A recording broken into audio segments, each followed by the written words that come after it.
Hello everyone, চলে আসলাম আজকেও একটা ডেইলি ব্লগ নিয়ে। কেমন আছেন আপনারা সবাই? আশা করছি সবাই অনেক বেশি ভালো আছেন, আমিও অনেক বেশি ভালো আছি। And welcome back to my Facebook page Mukta's blog. আজকে হঠাৎ করেই মনে হলো যে যেহেতু কালকে একাদশী, আজকে নিরামিষ কিছু একটা রান্না করা যাক। একাদশীর আগের দিন কিন্তু আমরা নিরামিষ খাই, আর একাদশীর দিন 5 পদের ফল ছাড়া কিন্তু আমরা আর কিছুই খাই না। আমাদের সনাতন ধর্মে কিন্তু এটাই নিয়ম, আর এই নিয়মেই কিন্তু আমরা চলি। অনেক রীতিনীতি আছে যেগুলো মেনে চলাই হচ্ছে আমাদের ধর্ম। তো এবার আমি কাজের কথায় আছি। এখানে আমি আতপ চাল নিয়ে নিয়েছি, সেই চালটা ধুয়ে নিচ্ছি, 4 বারে ধুয়ে নিব। আরেকটা কথা বলে রাখি, একাদশীর আগের দিন কিন্তু আমাদের সমস্ত কিছু ধুয়ে নিতে হয়। সকরা জিনিসটা কিন্তু আমরা মানি, বাংলা ভাষায় যেটাকে বলা হয় আমিষ। যেহেতু আমরা একদিন আগে নিরামিষ খাই, সেক্ষেত্রে তো সবকিছু পরিষ্কার রাখতেই হবে। ভাবছি আজকে অন্যরকম ভাবে একটা খিচুড়ি রান্নার রেসিপি আপনাদের মাঝে শেয়ার করব। যে রেসিপিতে লাগবে কয়েক পদের সবজি, সয়াবিন, আতপ চাল, মুগ ডাল ইত্যাদি ইত্যাদি। তো সর্বপ্রথমে আমি যেহেতু আজকে প্রেসার কুকারে রান্না করব,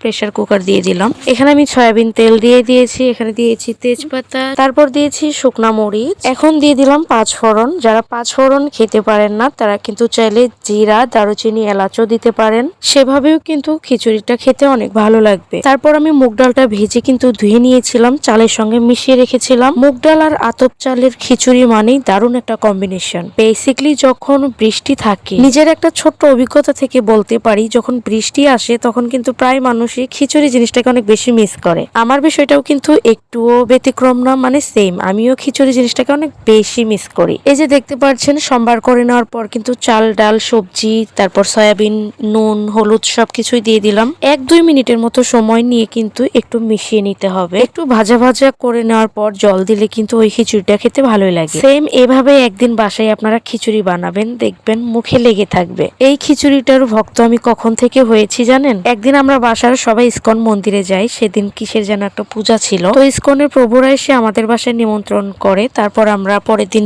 ইসকন মন্দিরে যাই প্রসাদ খাওয়ার জন্য। তো আমি ওই দিন খেয়াল করে দেখেছিলাম যে খিচুড়িটা মনে হয় এরকম ভাবে রান্না করেছে, মানে রান্না করলে কিন্তু অটোমেটিক একটা আইডিয়া চলে আসে। ওই খিচুড়িটা আমার কাছে বেশ ভালোই লেগেছিল। তারপর মন্দিরের এক মাতাজিকে জিজ্ঞেস করলাম যে মাতাজি, এই খিচুড়িটা কে রান্না করেছিল? উনি আমাকে বললেন যে ওই যে উনি রান্না করেছেন। পিছনে ঘুরে দেখলাম যে উনি আমারই ননাস ছিলেন। তারপর ননাসকে জিজ্ঞেস করলাম যে আপনি রান্না করছেন, আগে বলবেন না? এখন আমাকে রেসিপি দেন, আমি বাসায় বানাবো। তারপর উনি বলে দিলেন মুখ দিয়ে। তারপরের দিন কিন্তু আমি বাসায় বানিয়েছিলাম, তখন আমার পেজ ছিল না। তো সেই রেসিপিটার কথাই আজকে হুট করে মাথায় চলে আসলো যে একাদশী যেহেতু কালকে, আজকে আমি এই খিচুড়িটা রান্না করেই ফেলি। তো আজকের এই রেসিপিটা কিন্তু আমার না, আমার ননাসের বলতে পারে। তবে আমার কাছে মনে হয় নিরামিষ খিচুড়ির মধ্যে এই খিচুড়িটাই বেস্ট। আর আমার ননাস কিন্তু ইসকন মাঝে মধ্যে কিন্তু প্রসাদ রান্না করে মন্দিরে। আর এই যে ডিমটা আলাদা করে ভেজে দিয়েছি আমি পিকুকে, কারণ ডিম ছাড়া ও খাবে কিভাবে। আমি পিকুকে ডিমটা ভেজে দিয়েছি, তার জন্য কিন্তু আলাদা একটা চুলা ছিল, সেই চুলাতেই আমি ওকে ডিমটা ভেজে দিয়েছি। কালকে আবার একাদশী, সেই দিন তো আর